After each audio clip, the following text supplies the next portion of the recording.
Hey, what are you doing? How are you? My name is Nick Digilio. Thank you for checking out the YouTube channel. Thank you for checking out Patreon. If you are on Patreon, please donate some dough. That'd be awesome. It's really easy. Just go to patreon.com/NickDShow. Pick a tier, $3, $6 a month. It'll help out all the stuff that I do, the radio stuff, the podcast stuff, the movie reviews. It's all free. You can all check it out for free. So if you want to give a little dough to keep that stuff going and to help out a little bit, that'd be awesome. Patreon.com/NickDShow. I have two podcasts that you can check out. Both of them are with Radio Misfits Podcast Network, the best podcast network in the world. And we're live streaming. Radio Misfits Network is now live streaming 24/7.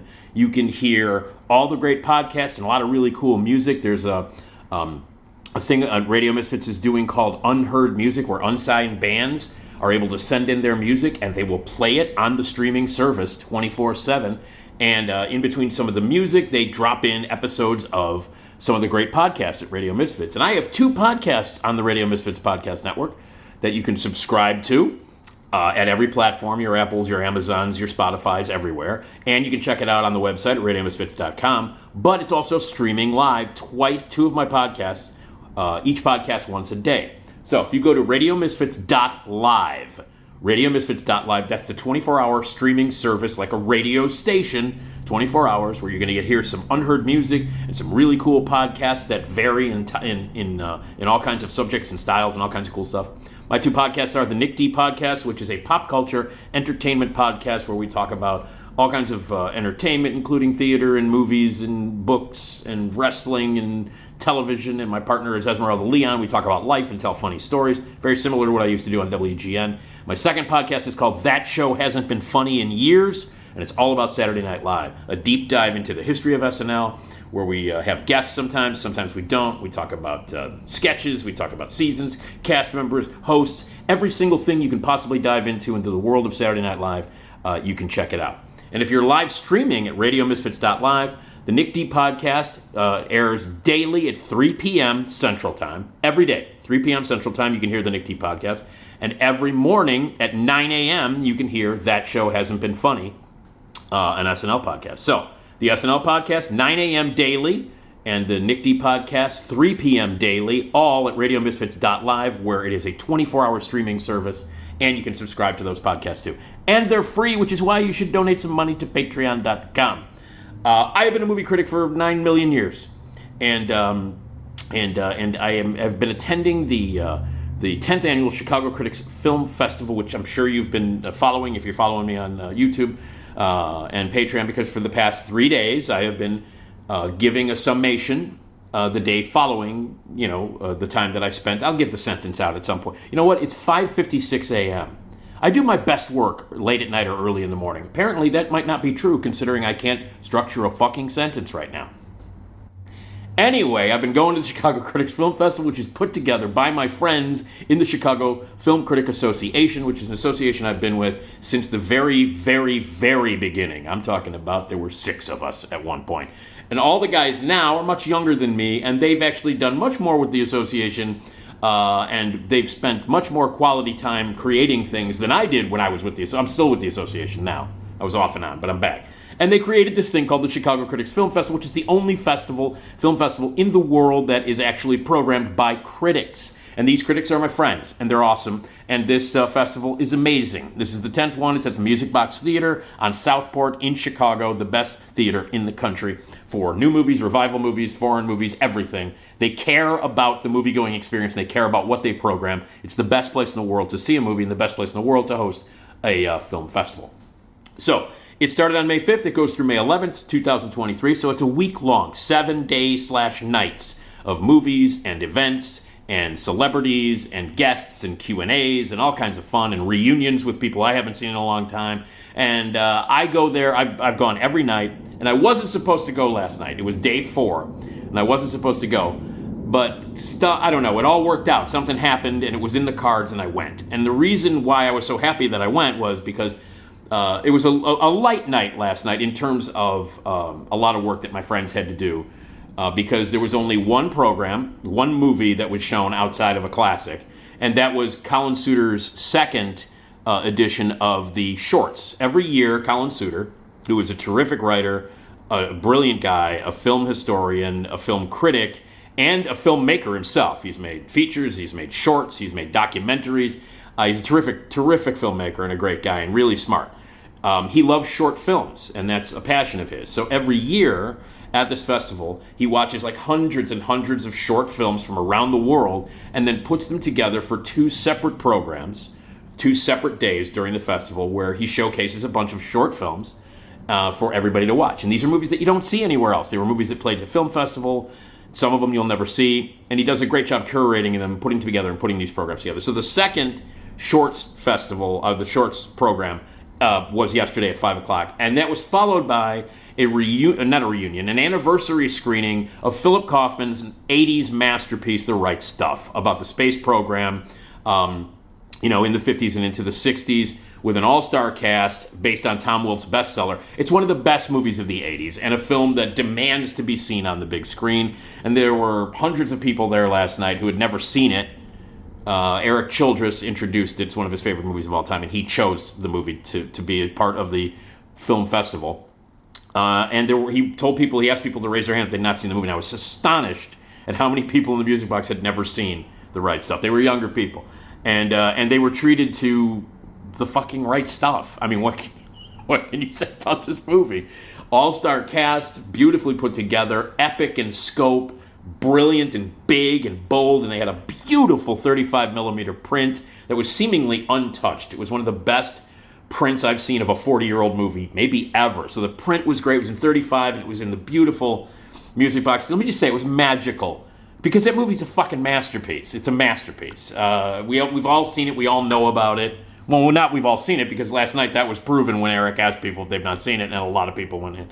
And there were a lot of people who'd never seen it on the big screen, which was really cool, too.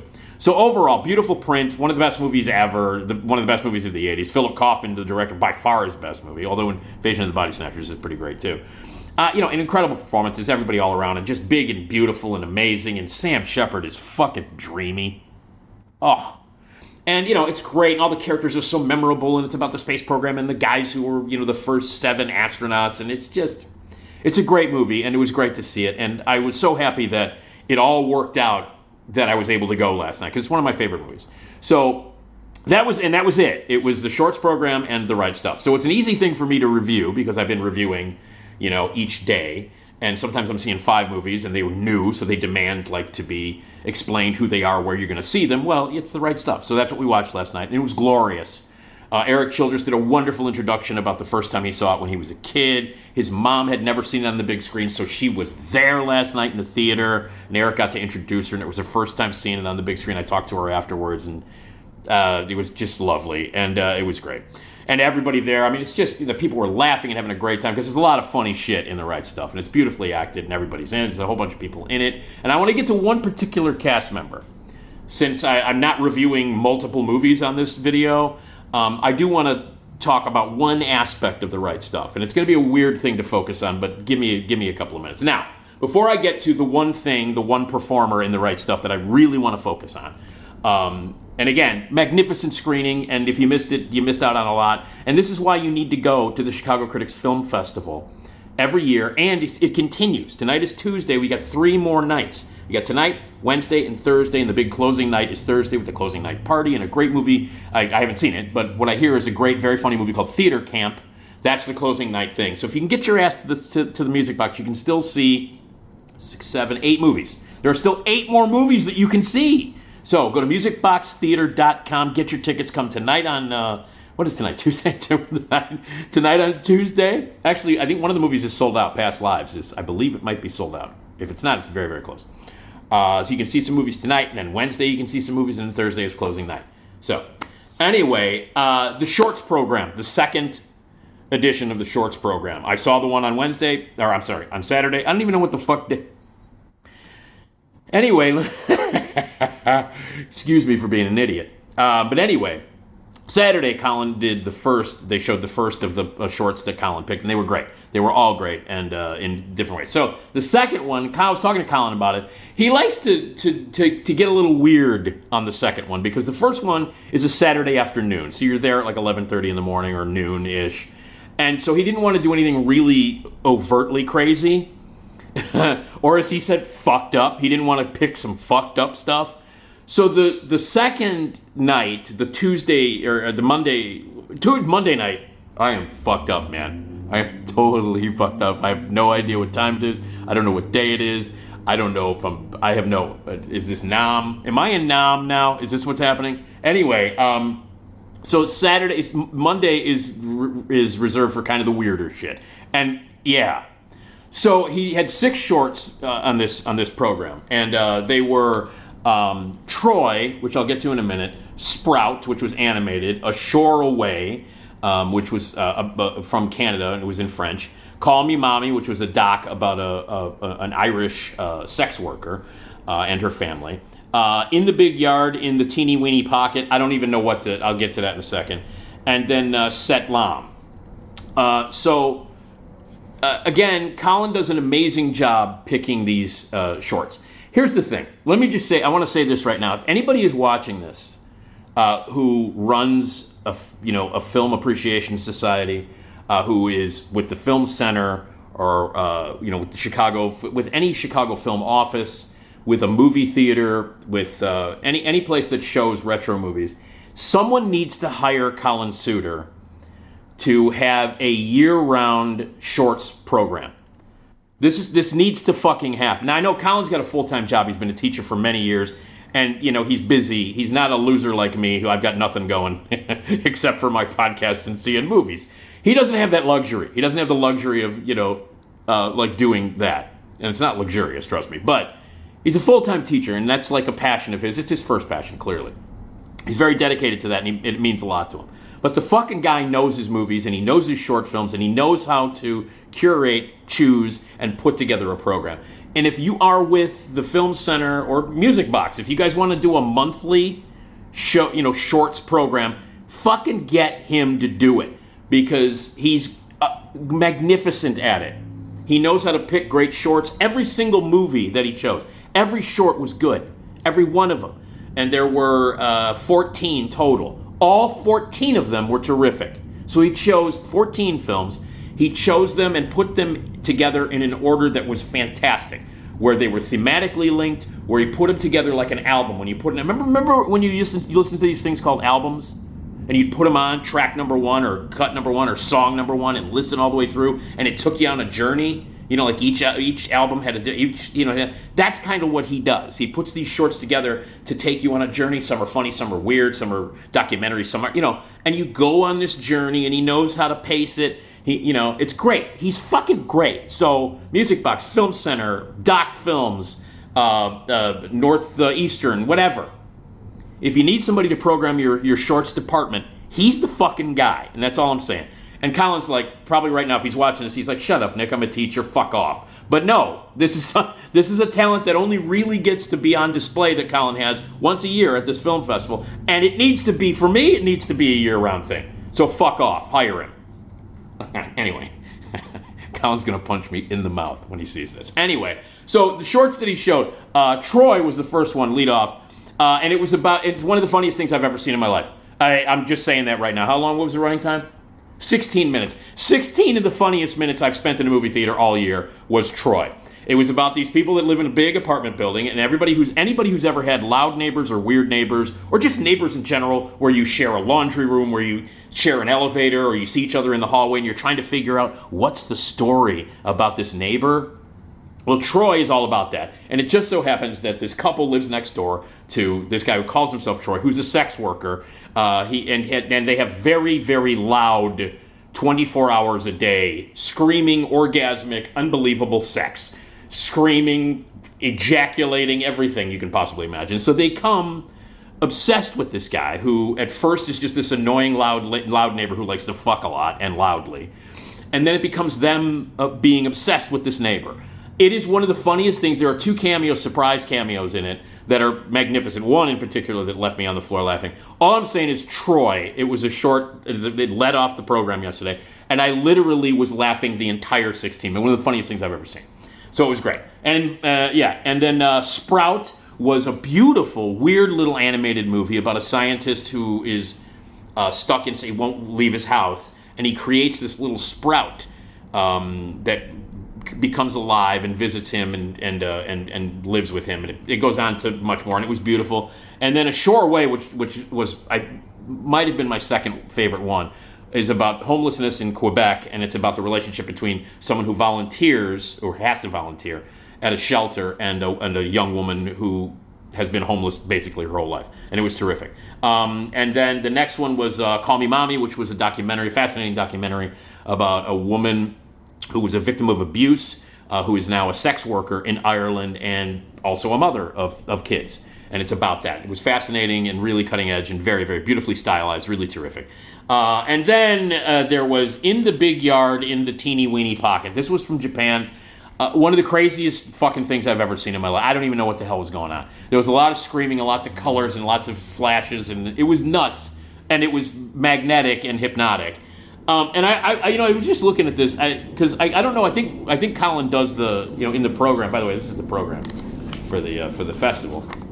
There it is, right there. Hi. So anyway, I don't know. I think Colin does the summations or the summaries. And I don't know how he did this, but here's what it says. When it shrinks, it expands, it floats, and it sinks. It separates but connects. When I think I'm watching them, they're actually watching me. That's the summation. I don't even know what to tell you. And then the last one it took place in a ghetto. It's called Setlam. And it was a film about death and about dealing with death and what you leave behind in a legacy. It was beautiful. It was the best one there. Altogether, all 6 films were terrific. They were beautifully structured. It was great. So the shorts program, the second shorts program that Colin Suter put together was great. And the 2 shorts programs, I have to say this, were 2 of the best things I've seen at the festival. 2 of the best things I've seen at the festival. Not count, obviously separate from the features, but if I'm including everything that I've seen at the festival, 2 of the right near the top of the list would be the 2 short films programs that Colin Suter put together. They were great. So if you missed, he'll do it again next year unless somebody fucking hires him because of this video. And he quits his job as a teacher, which he won't. So anyway, whatever. So Colin, congratulations. The shorts programs, both of them, 2 of the best things that you could have seen at this festival were those. Great stuff. Really moving and funny and weird and awesome on every level. All right. So, and then The Right Stuff at 7 o'clock. A bunch of people were there, hundreds of people. Eric got to introduce it. It was great. And everybody at the Music Box had a great time. Dennis Scott, by the way, who plays the beautiful organ at the front of the theater, brought Eric up on stage by playing Off We Go Into the Wild Blue Yonder, which was beautiful. And then Eric's speech was great. And you saw Philip Kaufman's masterpiece. Okay, so we all know it, blah, blah, blah. Now, I want to talk a little bit about the portraits of the person I want to talk to is played one of the astronauts' wives. And the astronauts' wives get a good chunk of footage in the movie. And it's a great subplot about the way the wives are dealing with the sudden stardom and the danger involved in what these gentlemen are doing, their husbands are doing, and dealing with all the other complications that come along with being the astronaut's wife.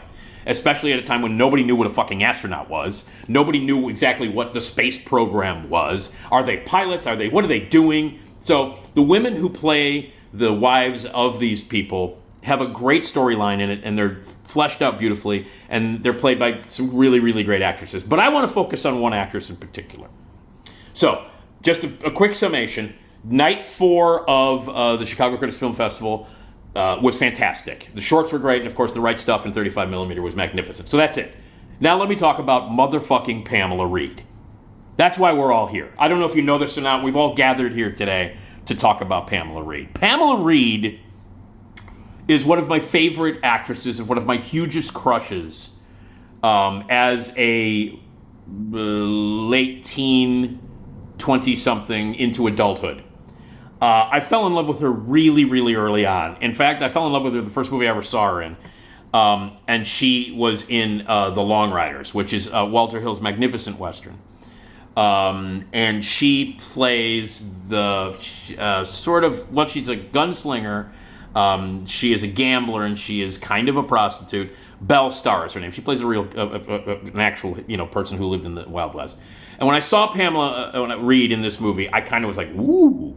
And I loved her. I kind of fell in love with her. And she has appeared in a series of movies in the 80s and into the 90s and on, where I crushed on her so huge.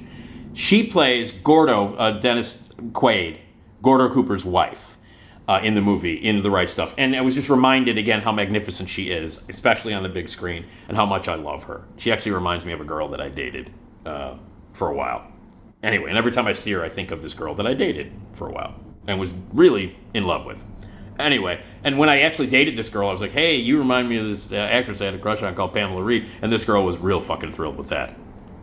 Anyway, so she was in a series of movies in the 80s, and starting with The Long Riders. Now, for people who might not know, she's a regular on one of the NCISs. Now, she works a lot in TV. She still pops up in movies every once in a while, but does a lot of TV work. And you probably know her from Jericho. She was in Jericho, United States of Terror, Judging Amy. But a lot of people might remember her as the brilliantly, in some brilliant bit of casting. She plays Leslie Knope's mom on Parks and Rec. So she plays Amy Poehler's mom. And she's fucking hilarious on it. I remember the first time that she popped up on the show, and I'm a regular, huge fan of Parks and Rec. Brilliant show. And I remember watching Parks and Rec, and all of a sudden Pamela Reed shows up, and she's playing Leslie Knope's mom, and my head about exploded. So you probably know her from that. She's like 73 or 74 now, so she's older now. But and she's consistently worked a lot in TV now. But some of the movies she's done, let me just go through some of the movies. Besides being magnificent and great and wonderful and one of the emotional cores of The Right Stuff, and for my money, my favorite of the performances by the women who played the astronauts' wives. They're all great. I mean, like Veronica Cartwright is amazing, Kathy Baker's amazing, Barbara Hershey is unbelievable. The women in it who play the wives are fucking great, and the storyline is handled beautifully. But for me, Pamela Reed's my favorite. So she was my favorite astronaut wife. So anyway, I mentioned The Long Riders, and then she was also in Melvin and Howard. Fucking fantastic in Melvin and Howard. She plays Paul Le Mat's second wife in the movie. If you don't know the movie Melvin and Howard, it's a masterpiece. Jonathan Demme directed it, and it's a true story about a guy who picks up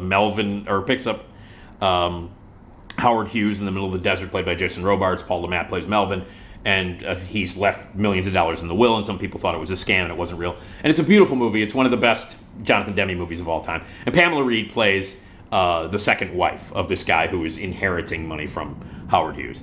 Mary Steenburgen plays his first wife, who she went on to win an Academy Award for that movie, and it's great. But Pamela Reed plays the second wife. She's great in it. I loved her in that. So, Long Riders followed by Melvin and Howard, and then Eyewitness, which is a terrific movie that Stephen Tisch wrote.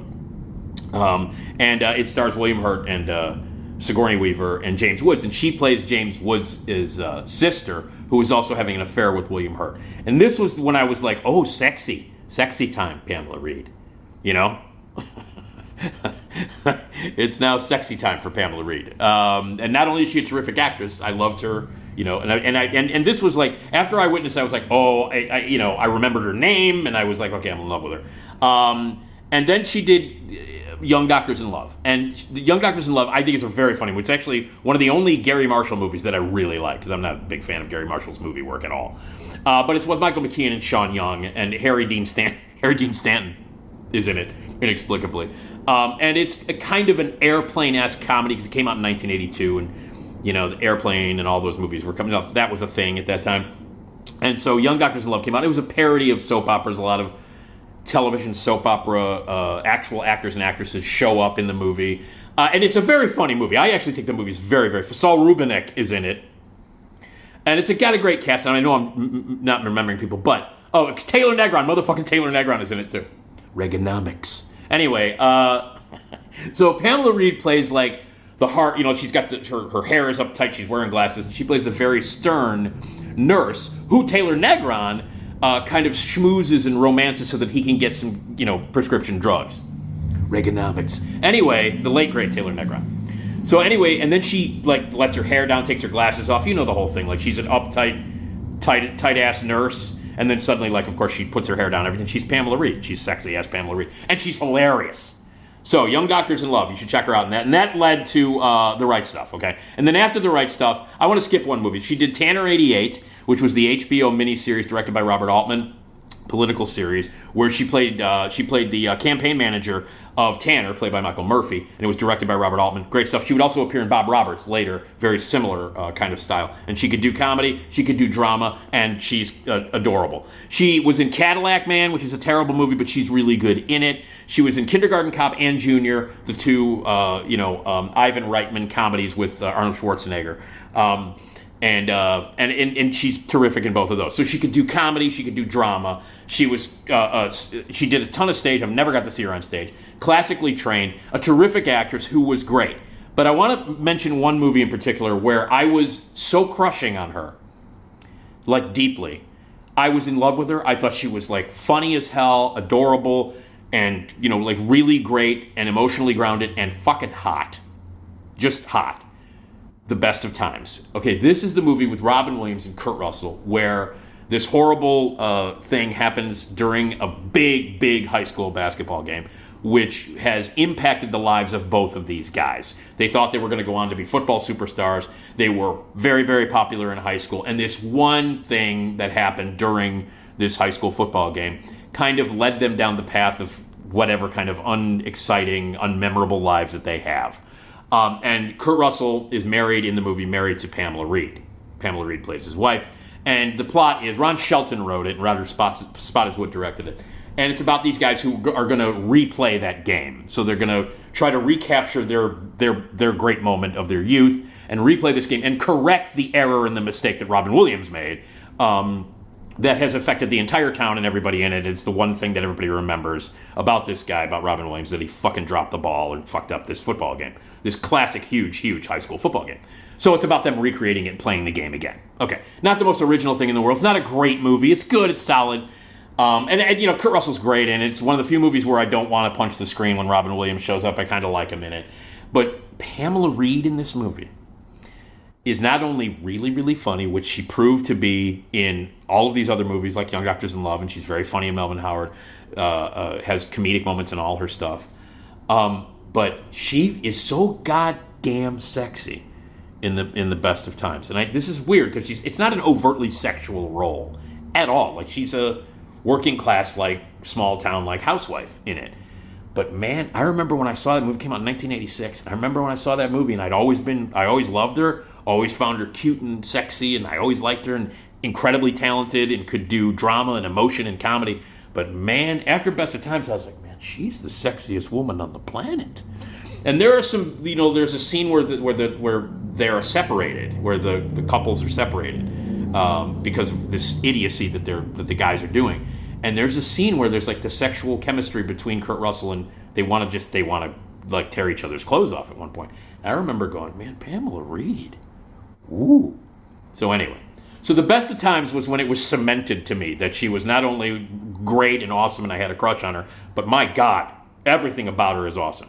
So, watching Pamela Reed on the big screen last night, playing Gordo's wife, giving a great performance, a really memorable character. I think the strongest storyline of the wives is hers. Just reminded me how much I love her, and reminded me how great she is, and reminded me of all the great work she's done. So you need to Google Pamela Reed, check out all of her TV work that she's mostly done recently, and check her out as Leslie Knope's mom on Parks and Rec, and look at all these other movies that she did. The Long Riders, Melvin Howard, Eyewitness, Young Doctors in Love, The Right Stuff, The Best of Times, Tanner 88, Cadillac Man, Kindergarten Cop, Bob Roberts Jr., and that's not all of her credit. She's been in a ton of other stuff. Those were things that I just wanted to mention. So, an appreciation of Pamela Reed. So, a great night at the Chicago Critics Film Festival last night. Incredible shorts program, and obviously The Right Stuff on the big screen. And a reappreciation of goddamn Pamela Reed. I love her. Pamela, if you're watching, call me up, all right? Cool. All right, anyway. All right, night, what is it, 5? Night, I don't know.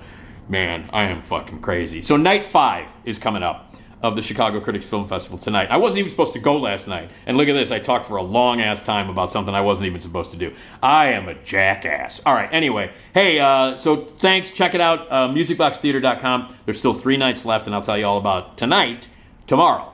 All right, that's how it works. I don't know what's going on anymore. I'm going to